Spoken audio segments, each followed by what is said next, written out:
자, 오늘은 이 솔로몬 왕에 대해서 말씀을 보도록 합니다. 여러분, 사울 왕은 율법의 사람, 율법 아래 있는 사람을 보여주는 거울이라 그랬고, 다윗은 복음의 사람, 언약의 사람임을 보여주는 거울이라 그랬습니다. 자, 그러면 이 다윗의 아들 솔로몬은 어떠한가? 솔로몬의 모습을 한번 보도록 합니다. 솔로몬은 초기에 정말로 신실한 사람이었습니다. 그는 지혜와 총명과 명철의 왕이라고 불릴 수 있도록 하나님의 지혜가 많은 사람이었습니다. 그래서 그가 잠언 3000가지를 말하였다라고 말씀하고 있지요. 자, 열왕기상 3장 12절 말씀을 뵙겠습니다. 내가 네 말들하여 네게 지혜롭고 총명한 마음을 주노니 네 앞에도 너와 같은 자가 없었거니와 네 뒤에도 너와 같은 자가 일어남이 없으리라. 하나님께서 이 솔로몬에게 지혜와 총명한 마음을 들어부은 겁니다. 하나님의 신으로 충만히 채워주고 하나님의 지혜가 그 속에 있도록 만들어 준 겁니다. 그러니까 솔로몬 왕만큼 지혜로운 왕은 이전에도 없었고 이후에도 없을 것이다라고 말씀을 하고 있는 겁니다. 그렇게 지혜와 총명한 마음이 충만했습니다. 대표적인 예가 솔로몬의 아기 재판이죠. 그렇죠? 장녀 두 여자가 한날에 아이를 낳았는데, 그런데 한 여자가 그 아이를 이렇게 안고 자다가 몸부림쳐 가지고 어떻게 했는지 아이를 죽여버렸어. 그러니까 아이가 죽은 것을 보고는 아이를 바꿔치기 한 거예요. 죽은 아이를 갖다가 상대 여자에게 갖다 놓고 산 아이를 자기가 데려가서 품에 잤어요. 다음날 여자가 일어나보니까 자기 아이가 죽었거든. 보니까 자세히 살펴보니까 자기 애가 아니야. 그죠? 그래서 산 아이가 내 아이다고 서로 우기잖아요. 그래서 솔로몬 왕에게 재판을 받게 되는 겁니다. 어떻게 했어요? 그죠? 솔로몬 임금이 서로 산 아이가 자기 아이라고 하니까 죽은 아이는 자기 애가 아니라는 거예요. 그래서 솔로몬 임금이 여봐라, 큰 칼을 가져오느라. 그리고 저 산 아이를 반턴 쪼개서 반은 이 여자에게 주고 반은 저 여자에게 주라. 그러니까 산 진짜 어미 되는 그 여인이 왕 앞에 무릎을 꿇잖아요. 왕이시여, 제발 죽이지만 마옵소서. 차라리 저 주지 말고 저 여자에게 이 아이를 주십시오. 그렇게 얘기를 하고, 한 여자는 네 것도 되지 말고 내 것도 되지 말고 둘로 나누라 이러잖아요.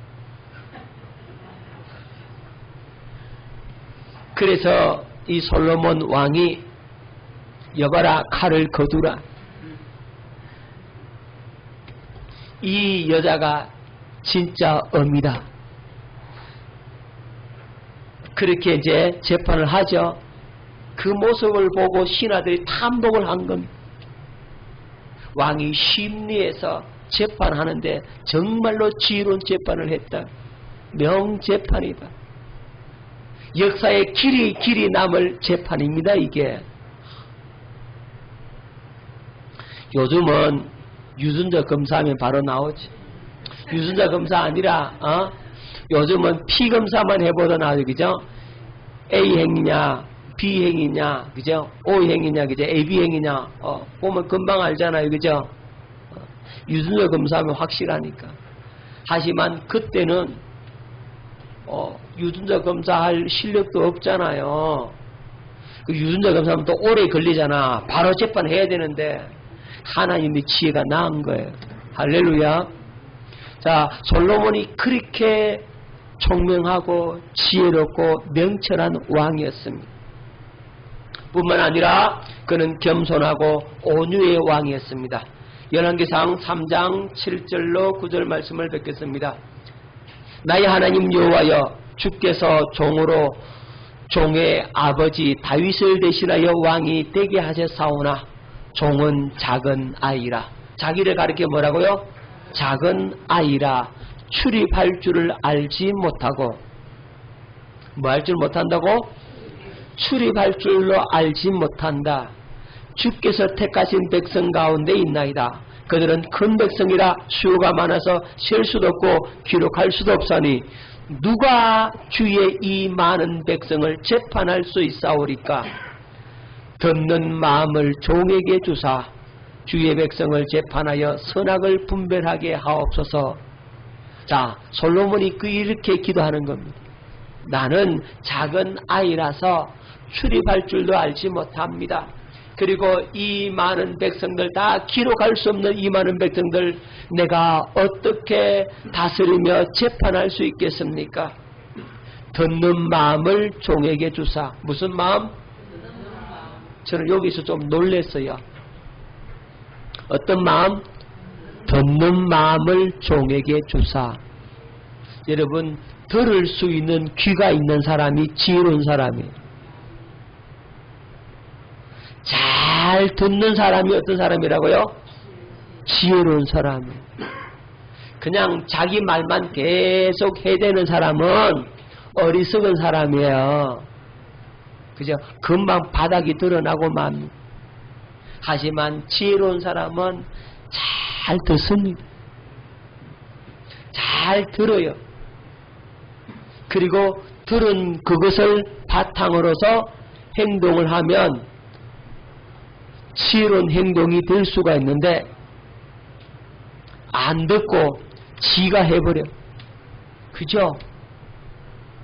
안 듣고 자기 안다라고 생각하고 내 옛날에 해봤다 경험 의지하고 자기 지식, 자기 지혜 의지하는 사람은 그 사람은 어리석은 사람이에요. 그래서 듣는 마음을 종에게 주사 이렇게 말씀하고 있는 겁니다. 주님의 음성을 들을 수 있고 다른 사람들의 말을 잘 경청하고 들을 수 있는 그 귀, 그 마음을 가진 자가 지혜로운 사람이에요. 여러분, 처음 하는 일은 다 두렵죠, 그죠? 근데 처음 하는 일은 실패가 없어요.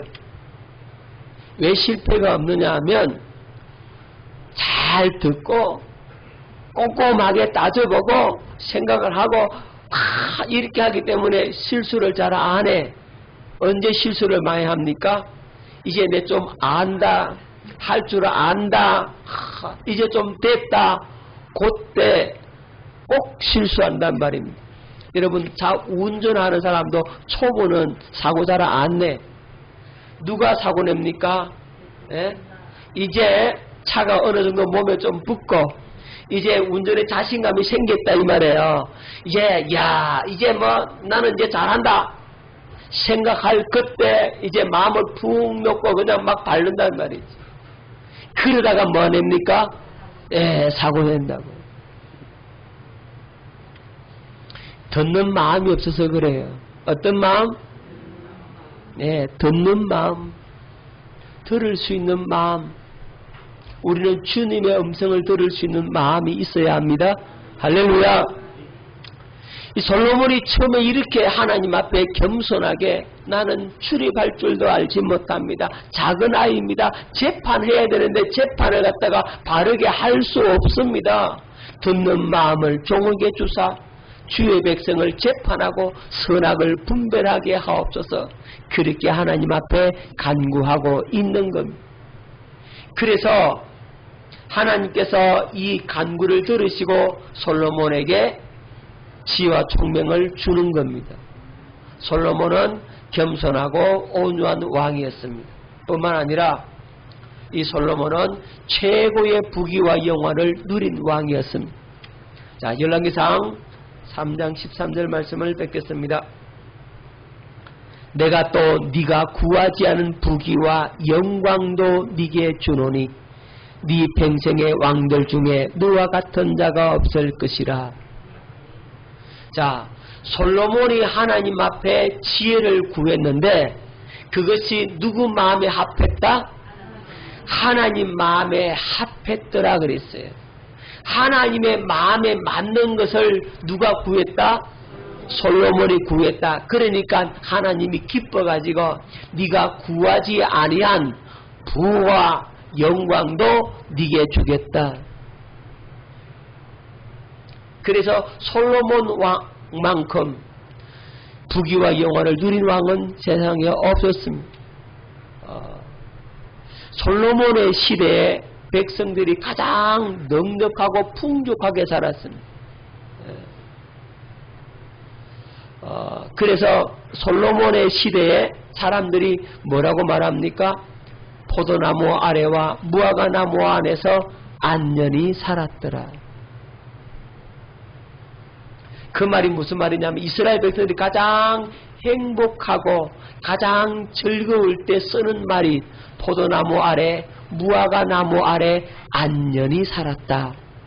그런 표현을 쓰는 겁니다. 우리나라도 비슷한 말이 있죠. 뭡니까? 우리나라도 사람들이 제일 행복할 때 쓰는 말이 있죠. 야, 그 사람 등 따뜻하고 배부르다 야. 그러잖아요. 그 말이 뭡니까? 등 따뜻하고 배가 부르다. 그 말은 가장 행복하다. 그런 말로 쓸 수가 있는 거죠. 이스라엘 사람들은 등 따뜻하고 배부르다는 말을 안 쓰고 포도나무 아래와 무화과 나무 아래서 안전히 살았다.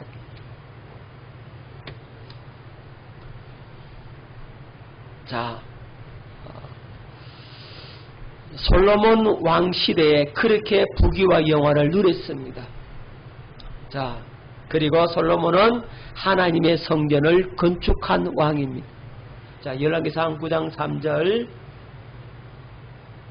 여호와께서 그에게 이르시되 네 기도와 네가 내 앞에서 간구한 바를 내가 들은선적 나는 네가 건축한 이 성전을 거룩하게 구별하여 내 이름을 영원히 그곳에 두며 내 눈길과 내 마음이 항상 거기 있으리니. 자, 솔로몬이 하나님의 성전을 건축했는데 정말로 화려하게 잘 지었어요. 그렇게 솔로몬의 성전이 화려하고 아름답게 짓고 그 성전에 하나님의 마음이 거기 있겠다. 하나님의 눈길과 하나님의 마음이 항상 거기에 있겠다 그랬어요. 그리고 성전을 향하여 기도하기만 하면 하나님께서 그 기도를 들으실 것이다라고 약속을 하고 있습니다. 그래서 솔로몬이 지은 이 성전으로 말미암아 이스라엘 백성들이 저 멀리 이 성전과 멀리 떨어져 있는 사람은 성전을 향하여서 하루에 3번씩 꼭꼭 기도하는 습관이 생겨나게 된 겁니다. 어디를 향하여? 성전을 향하여. 왜냐하면 이 성전을 향하여 기도하면 하나님이 들으신다라고 약속을 했기 때문에 그래서 구하는 겁니다. 자, 이 솔로몬이 하나님의 성전을 건축하고 하나님을 경외하고 지혜롭고 총명하고 백성들을 잘 다스리고 겸손하고 온유하고 부귀와 영화가 한이 없던 그런 왕이었습니다. 그런데 말년에 이 솔로몬이 그만 타락을 하고 맙니다. 왜 타락을 하느냐 하면 이 솔로몬이 처첩들을 더 많이 거느립니다.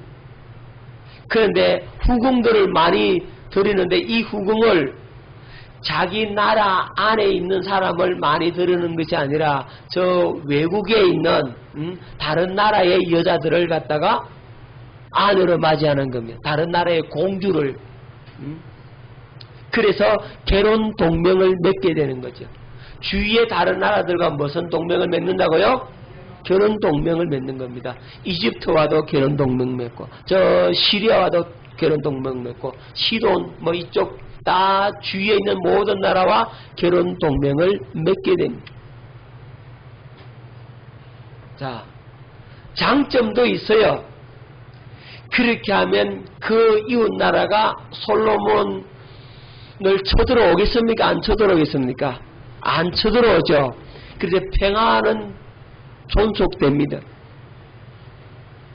하지만 문제는 그렇게 결혼 동맹을 맺으면 받는 것도 있지만 주는 것도 있어야 된다고요.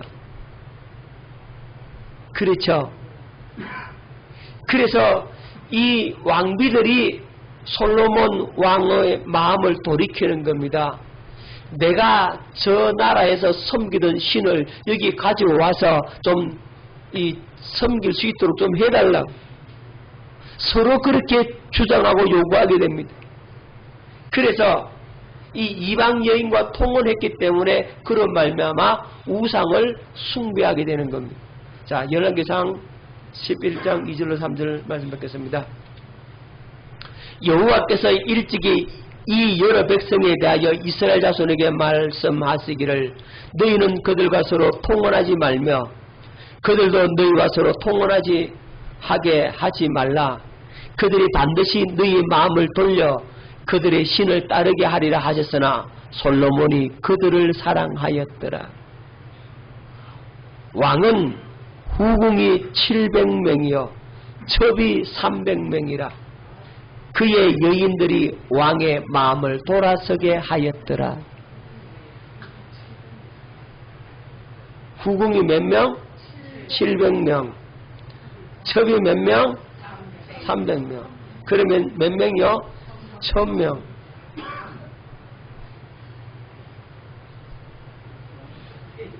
천명, 그죠?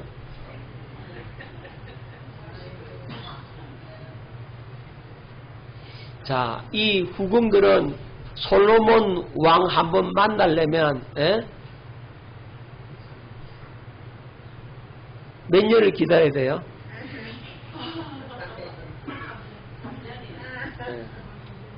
매일 바꿔서 만난다 해도 3년에 한 번 만나야 돼.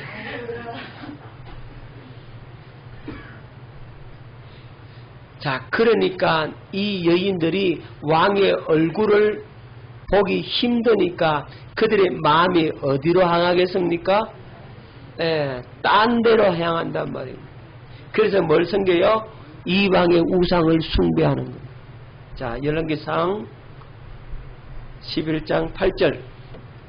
그가 또 이방 여인들을 위하여 다 그와 같이 앉으라. 그들이 자기의 신들을 분양하여 제사하였더라. 이 이방 여인들, 이방 왕비들을 위해서 다 신전을 다 세워주는 겁니다. 그러니까 우상이 그냥 판치는 나라가 되는 거죠. 그럼 신전이 몇 개라는 거예요? 한 해에 하나씩만 있어도 1000개가 되는 거죠. 이스라엘 나라는 빼고 이방의 그 신전이 얼마나 많겠어요. 자, 우상 숭배에 빠지게 됩니다. 그래서 하나님께서 솔로몬에게 나타나서 경고를 해줍니다. 이게 하나님의 은혜야. 자, 열왕기상 11장 9절로 11절. 솔로몬이 마음을 돌려 이스라엘의 하나님 여호와를 떠남으로 여호와께서 그에게 진노하시니라. 여호와께서 일찍이 2번이나 그에게 나타나시고 이 일에 대하여 명령하사 다른 신을 따르지 말라 하셨으나 그가 여호와의 명령을 지키지 않았으므로 하나님께서 그에게 직접 나타나서 2번씩이나 말씀하셔서 솔로몬 너 우상 숭배하지 말아라. 하나님께서 2번씩이나 나타나서 경고해 주셨지만 이 솔로몬이 그 말 들어야 안 들어요? 안 들어. 안 들어. 이제는 총명이 어두워져서 총명이 완전히 가려지게 된 겁니다. 그래서 하나님의 진노를 사게 되는데 그 결과 하나님의 진노의 결과 나라가 나누어진다 그랬어요. 솔로몬은 다윗 때문에 한 지파를 주고 다른 지파는 이방 사람에게 이 나라를 떼어서 주겠다라고 이렇게 말씀하는 겁니다. 그래서 솔로몬이 우상 숭배한 결과로 솔로몬 때 말고 솔로몬의 아들 때에는 나라가 나누어진다 이렇게 말씀을 하고 있는 겁니다. 자, 열왕기상 12장 13절 여호와께 솔로몬에게 말씀하시되 네게 이러한 일이 있었고 또 네가 내 언약과 내가 네게 명령한 법도를 지키지 아니하였으니 내가 반드시 이 나라를 네게서 빼앗아 네 신하에게 주리라. 나라를 빼앗아 누구에게 준다? 신하에게 준다 그랬죠. 그러나 네 아버지 다윗을 위하여 네 세대에는 일을 행하지 아니하고 네 아들의 손에서 빼앗으려니와 오직 내가 이 나라를 다 빼앗지 아니하고 내 종 다윗과 내가 택한 예루살렘을 위하여 한 지파를 네 아들에게 주리라 하셨더라. 한 지파만 솔로몬의 아들에게 주고 나머지 11지파는 누구에게 줘버린다? 신하에게 줘버린다라고 말씀을 하고 있는 겁니다. 자, 그래서 이제 나라가 나누어져요. 북쪽은 누구? 북이스라엘, 남쪽은 남유다. 이렇게 나라가 나누어지게 되는 겁니다. 자, 북이스라엘은 여로보암이 초대 왕이 되고, 자, 남유다, 예루살렘을 중심으로 해서 남유다, 솔로몬의 아들 르호보암이 왕이 됩니다. 이름이 비슷해요. 여로보암과 르호보암. 자, 그런데 이 북이스라엘이 선한 왕이 한 왕도 안 나옵니다. 북이스라엘은 전부 다 악한 왕만 있어요. 그래서 주전 721년 아시리아 제국 살만 에셀에게 의해서 나라가 멸망하고 맙니다. 자, 이 아시리아 왕 살만 에셀이 침공을 합니다. 그래서 사마리아를 에워쌉니다.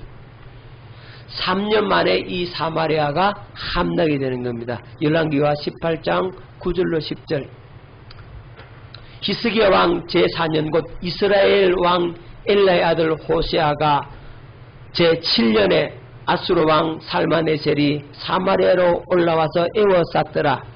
3년 후에 그 성읍이 함락되니 곧 히스기야 왕의 제6년이요 이스라엘 왕 호세아의 제9년에 사마리아가 함락되매 이 북이스라엘이 721년에 BC 721년에 멸망을 하고 맙니다. 왜 멸망을 했느냐? 선한 왕이 한 왕도 없습니다. 전부 악한 왕입니다. 그럼 목사님 개중에 좀 선한 왕이 아니십니까? 예, 개중에 좀 선한 왕이 한 왕이 있어요. 누구냐면 예후라는 사람이 왕이 됐는데 이 예후 왕조가 그래서 4대 동안 왕조를 유지합니다. 이 예후가 선한 일을 행한 게 있어요. 뭐냐면 이 북이스라엘 나라 안에 바알과 아세라 모든 그 이방의 그 선지자들 그 제사장들 바알 제사장들을 다 죽여버립니다. 한 사람도 남기지 않고 다 죽여버립니다. 그래서 하나님께서 이 예후를 기억하사 4대 동안 왕조가 이어지게 만듭니다. 그렇지만 이 예후도 금송아지 우상 숭배하는 죄에 빠져서 그 금송아지 우상을 타파하지 못하는 겁니다. 자, 북이스라엘이 이렇게 망해요. 그런데 이 남유다는 언제 망하느냐? 남유다는 BC 586년 시드기야 왕 때 멸망을 당합니다. 누가 침공합니까? 바벨론. 이 바벨론 왕 느부갓네살이 쳐들어와서 1차, 2차, 3차 포로해서 결국 나라를 멸망을 시켜버립니다. 자, 뭐가 무너져요? 성전이 무너져요. 예루살렘이 완전히 멸망을 당합니다. 열왕기하 25장 8절로 9절 봅니다. 바벨론 왕 느부갓네살 19째 해 5월 7일에 바벨론 왕의 신복 시위대장 느부사라단이 예루살렘에 이르러 여호와의 성전과 왕궁을 불사르고 예루살렘의 모든 집을 귀인의 집까지 불살랐으며 이때 예루살렘 성전이 무너짐으로 나라도 없어지게 된다. 이스라엘 나라는요, 성전이 서가 있으면 나라가 존재하는 거예요. 그런데 성전이 무너지는 날을 나라의 멸망이 놓칩니다. 그래서 예루살렘 성전이 완전히 무너지고 맙니다. 자, 이 예루살렘 성전이 무너지는 모습을 보면서 눈물로 노래를 부른 이가 있는데 그게 누굽니까?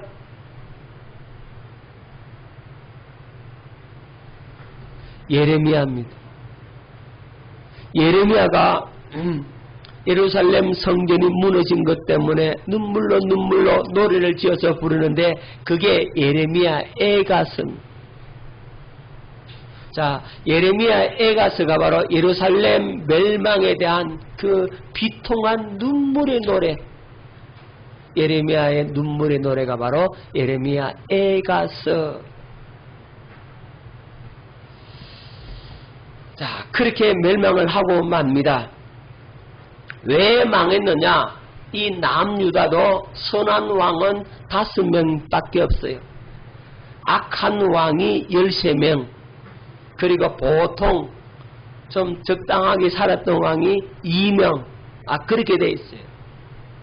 그러니까 북이스라엘보다는 늦게 망한 이유가 뭐냐면 북이스라엘은 전부 다 악한 왕이었고 남유다는 그래도 선한 왕이 몇 명 있었다고? 5명 정도 있었다 이 말이에요. 그래서 약 몇 년 뒤에 멸망하죠? 140년 뒤죠, 그죠? 721년하고 586년 그렇죠? 대충 약 140년 후에 남유다도 망합니다. 남유다는 누구한테 망한다고요? 바벨론에 의해서 멸망을 당하죠. 그래서 바벨론 포로로 끌려가는데 몇 년 동안 삽니까? 70년 동안. 그럼 남유다가 왜 멸망을 했느냐? 왜 망했어요? 한마디로 하나님과 맺은 언약을 깨버렸다. 하나님과 맺은 언약을 배반했다 이 말이죠. 그래서 언약을 배반하니까 하나님의 진노를 사게 된단 말입니다. 기억하십시다. 하나님과 맺은 뭘 깨면 언약을 깨버리면 하나님의 진노를 사게 돼요. 그래서 하나님과 언약을 깬 장본인이 하나님의요 이스라엘 백성들이에요. 이스라엘 백성들이란 말이죠. 그죠? 그래서 그들은 언약을 깨버리니까 성전도 무너지게 만들어버린 겁니다. 너희들에게 성전 줄 필요 없다. 자, 그렇게 되는 겁니다. 뭘 깨면 둘씩 짝 짓고 언약은 깨지 맙시다. 시작. 그런데요, 우리 새 언약은요, 절대로 깨지지 않는 언약입니다. 깰 수 없는 언약이라고. 자, 그래서 깨지지 않는 새 언약을 하나님께서 누구를 통해 주십니까? 예레미야를 통해 주시는 겁니다. 바벨론 포로로 끌려갔어요. 몇 년 동안 산다? 70년 동안 산다. 하지만 너희들에게 새로운 소망이 있다. 70년이 차면은 어디에서 돌아온다? 바벨론 포로에서 돌아온다. 그리고 이제 때가 되면 하나님과 이스라엘 백성들과 새 언약을 맺게 될 것이다라고 약속을 해주고 있는 겁니다. 무슨 언약? 예레미야를 통해서 새 언약을 약속을 하고 있어요. 자, 그 언약의 내용이 뭐냐면 첫 번째 언약과는 다르다는 겁니다. 왜 달라야 됩니까?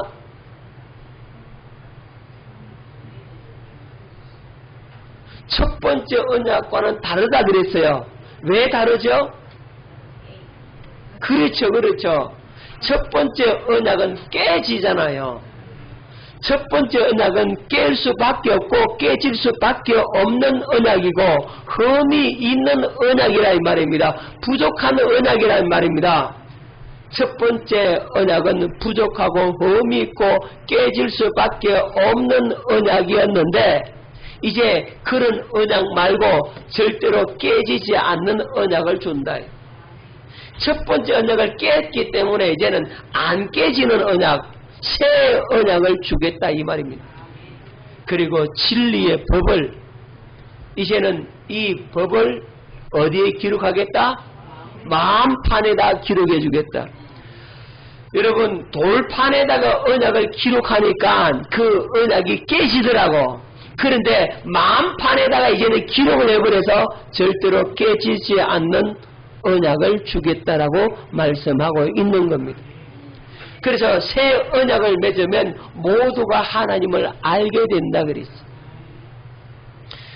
나 하나님 알아요. 그냥 알아요. 이런 아는 차원이 아니고 여기에서 하나님을 안다라고 하는 것은 피부와 피부의 접촉을 아는 것처럼 경험함으로 체험함으로 아는 지식을 말하고 있는 겁니다.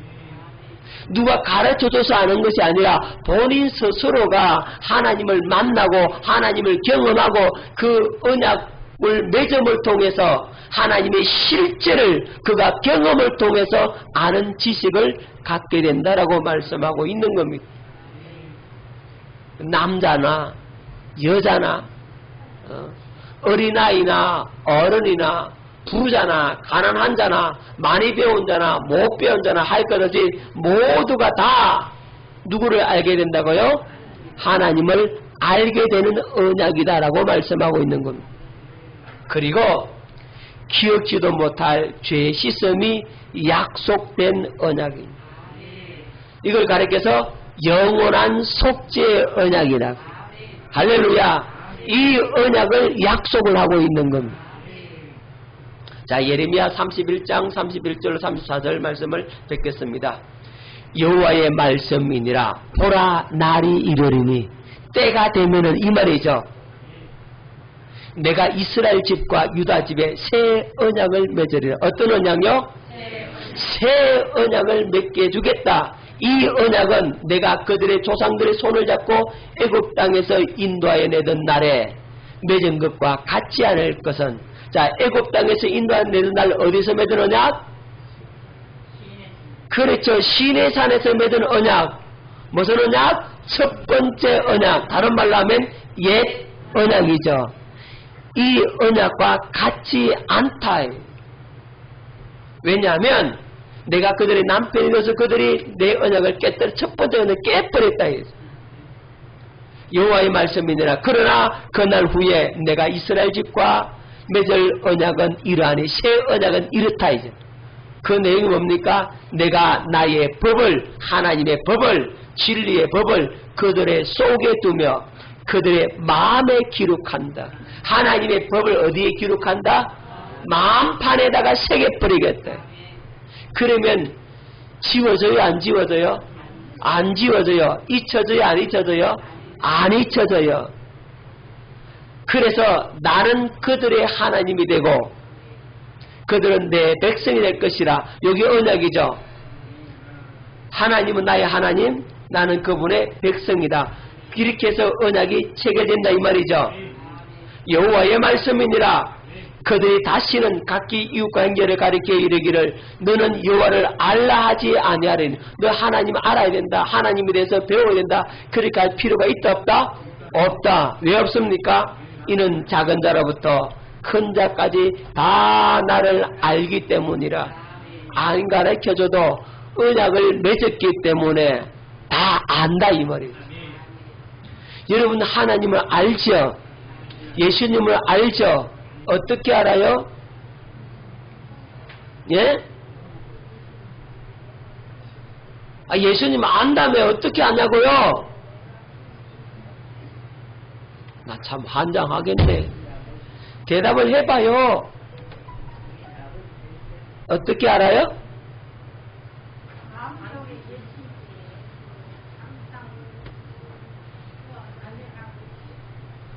여러분 예수님 안다며 어떻게 알아요? 믿음으로 알지. 그분을 만나고 그분을 경험함으로 알지. 그분과 언약을 맺었음으로 알지. 왜 대답을 못해요? 자, 여러분 하나님 알죠? 어떻게 알아요? 그분과 뭘 맺어서? 언약을 맺어서 뭘 믿음으로? 약속을 믿음으로, 복음을 믿음으로 알죠? 그 주님을 어디에 모시고 살아요? 마음에 모시고 살죠? 마음에 계신다는 걸 여러분들이 알잖아요. 가르쳐 줘서 알아요? 여러분이 만나서 알아요? 그게 새 언약이라고 그래요. 할렐루야. 요렇게 물으면 모르고 저렇게 물으면 모르고 그냥. 근데 조금 말만 바꿔버리면 몰라. 참 같은 말이에요. 아시겠죠? 자, 우리는 하나님을 안다 이 말입니다. 주님과 언약을 맺었기 때문에 그분이 내 안에 있고 내가 그분 안에 있음으로 안다 이 말입니다. 그래서 다시는 그 죄를 기억지 아니하리라. 아멘. 기억지도 못할 죄 씻음 받았죠? 무슨 속죄? 영원한 속죄 받아놨죠? 새 언약은 영원한 속죄를 받는 거예요. 자, 이걸 약속을 해놔서 누구를 통해서? 예레미야를 통해서 약속해놨는데 그 약속이 우리한테는 성취란 말이에요. 예레미야 시대는 그것이 약속이었고 아직 이루어지지 않는 하나님의 약속이었고 예언이었지만 지금 우리에게는 이 약속이 이루어짐으로 말미암아 우리가 구원을 얻게 되는 겁니다.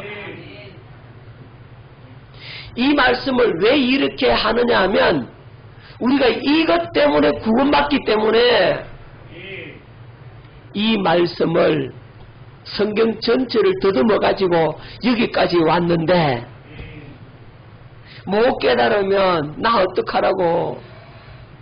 아셨죠 이제?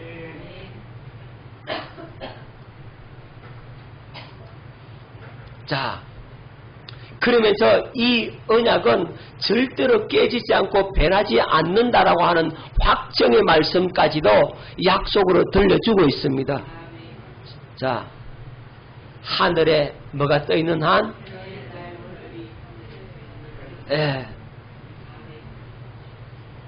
하나님께서 좀 풀어서 설명하자면 그렇습니다.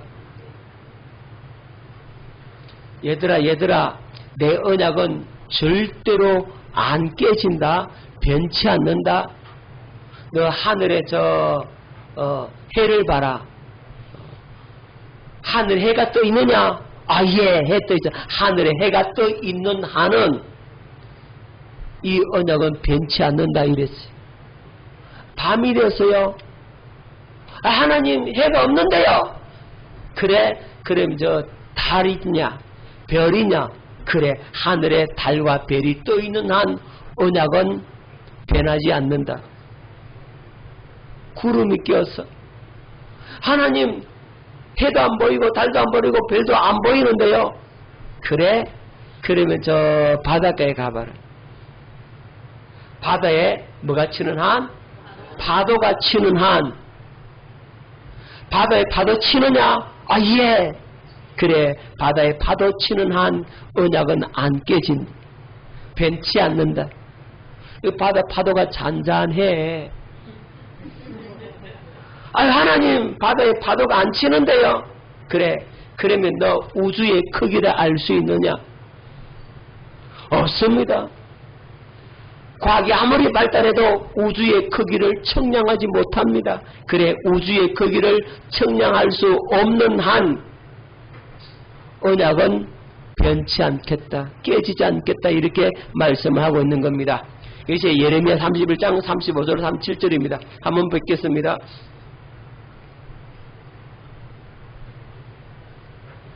여호와께서 이와 같이 말씀하셨느니라. 그는 해를 낮에 빛으로 주셨고 달과 별들을 밤의 빛으로 정하였고 바다를 뒤흔들어 그 파도로 소리치게 하나니 그의 이름은 만군의 여호와이노라. 이 법도가, 이 자연의 법칙이 내 앞에서 폐할진데 이것이 폐하여지면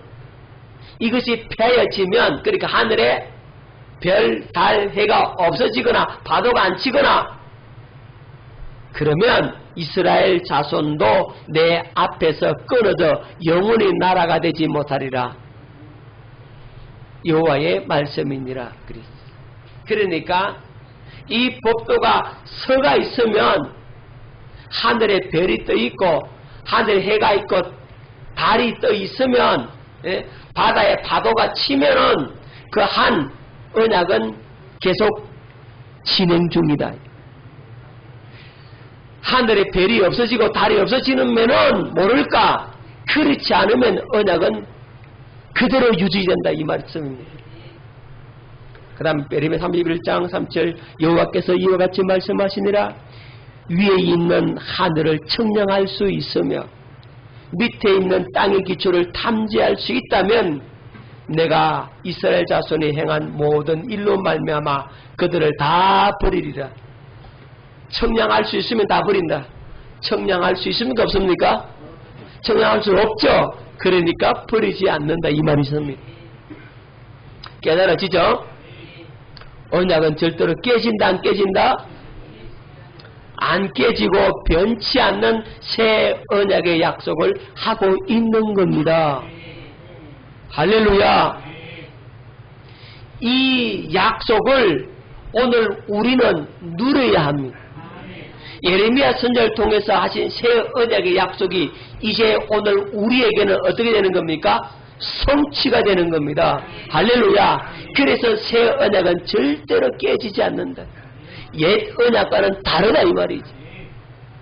하나님의 법을 어디에 기록해 준다? 우리 마음판에다가 써줘 버린다. 기록해 버린다. 하나님을 성령으로 알게 준다, 이 말입니다. 하나님이 성령으로 가르쳐 주니까 우리가 하나님을 진실로 알게 되는 겁니다. 하나님을 경험함으로, 체험함으로, 그분의 음성을 듣고 그분의 가르침을 받고 그분의 인도함을 받음으로 하나님을 진실로 알게 되는 겁니다. 그리고 영원한 속죄의 은총을 이뤄놓았어. 기억지도 못할 죄의 사함이 우리에게 이루어졌다, 이 말입니다. 하나님 기억한다고요? 안 하는 게 아니고 못하는 겁니다. 할렐루야. 한번 회개하고 죄의 사함 받은 것은 하나님 기억한다, 안 한다? 못한다. 할렐루야. 그리고 이 언약은 깨진다, 안 깨진다? 안 깨진다. 변한다, 안 변한다? 안 변한다. 하늘에 해가 떠 있는 한 안 변한다. 하늘에 달과 별이 떠 있는 한 이 언약은 변치 않는다고. 바다에 파도가 치는 한, 그리고 인간이 우주의 크기를 알지 못하는 한, 언약은 깨지지 않고 변치 않는다라고 말씀을 하고 있는 겁니다. 오늘 주님과 우리와 이 새 언약을 맺음으로 우리가 구원받는 건 여러분 주님과 그러면 언약 언제 맺었어요? 또 물어보자. 여러분 언약 언제 맺었어요? 예수님하고 하나님하고. 또 엉뚱한 소리 하는 사람 있어요 지금. 언약 언제 맺었냐고. 예, 물세례 받고 또 그렇죠. 물세례와 성령 세례를 통해서 언약을 맺었습니다. 그렇게 대답하세요 이제. 여러분 언약 언제 맺었어요? 우리 이용옥 권사님 언약 언제 맺었어요? 예? 홍해 걷는 게 아니고 홍해 이스라엘 백성들이 건넜지. 우리는 홍해 걷는 게 아니에요. 우리는 세례 받았잖아. 물세례와 홍해가 물세례니까 맞아요. 맞기는. 자, 물세례와 그다음 뭐? 그래서 물과 성령으로 거듭난다라고 말씀하고 있는 거예요. 할렐루야. 물세례와 성령 세례를 통해서 우리가 하나님과 언약을 맺었어. 언약이 체결되었어.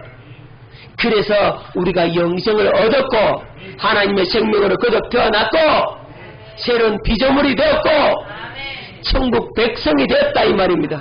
나는 주님 안에, 주님은 내 안에, 주님과 나와 하나 됐고 예수님이 나의 신랑이 됐다 이 말입니다. 나는 그분의 신부가 되어서 이제 내가 살아도 주를 위해 살고 죽어도 주를 위해 죽고 사나 죽으나 우리는 누구 거다? 주님의 것이고 말에나 일에나 누구 이름으로 살게 된다고? 예수님의 이름으로 살게 되어서 있다 이 말입니다. 그 은혜를 우리가 입은 거예요. 할렐루야. 그러니까 얼마나 감사한지 모르겠어. 주님과 맺은 이 언약으로 인해서 우리가 구원받게 됐다는 사실을 기억하고 그분께 감사와 영광을 돌리는 저와 여러분 될 수 있기를 예수 이름으로 축원합니다. 기도하겠습니다.